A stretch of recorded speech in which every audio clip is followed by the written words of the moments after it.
Hello കൂട്ടുകാരെ, ഇന്നൊരു pani puri recipe പാട്ടാണ് വന്നിരിക്കുന്നത്. നോർത്ത് ഇന്ത്യൻ സ്റ്റൈലിൽ ഇതിനെ ഗോൾഗപ്പ എന്ന് പറയും. എങ്ങനെ ഉണ്ടാക്കാൻ നോക്കാം. ഒരു കപ്പ് ചട 4 മണിക്കൂർ കുതിർത്ത് 500 ഗ്രാം ഉരുളക്കിഴങ്ങ് കുതിർന്നത് നല്ലപോലെ വേവിച്ചെടുത്തിട്ട് അതിൻ്റെ ഗ്രീൻ ചട്ടി എങ്ങനെ ഉണ്ടാക്കാൻ നോക്കാം.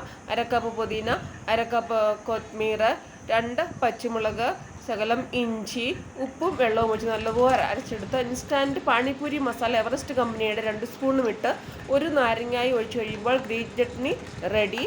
റെഡ് ചട്നി നോക്കാം. പിഴിപുളിയും ഈന്തപ്പഴവുമാണ് എടുത്തിരിക്കുന്നത്. അത് നല്ലതുപോലെ വേവിച്ചിട്ട് അരിച്ചെടുത്ത് അതിനകത്തുള്ള ഇൻസ്റ്റൻറ്റ് മസാലയും 1 സ്പൂണ് കാശ്മീരി മിർച്ചിയും വീഴുമ്പോൾ റെഡ് ചട്നി റെഡി. റെഡ് ചട്നിയും ഗ്രീൻ ചട്നി റെഡി ആകുമ്പോൾ സ്റ്റഫിങ് നോക്കാം. ബട്ടാക്ക ഉടച്ചെടുത്ത് അത് കഴിഞ്ഞ് അതിനകത്തിലുള്ള വേവിച്ചെടുത്ത ചണയും ഇട്ട് നല്ലതുപോലെ ഉടച്ചെടുത്ത് ഉപ്പും ഇൻസ്റ്റൻറ്റ് മസാലയും ഇട്ട് അരിഞ്ഞ സവാളയും ചെറുതായി അരിഞ്ഞ സവാളയും ഇട്ട് കൊത്മീർ ഇടുമ്പോൾ സ്റ്റഫിങ് റെഡി. അപ്പോൾ നമ്മുടെ പാനിപ്പൂരി റെഡി. എല്ലാവരും ട്രൈ ചെയ്യണം കേട്ടോ.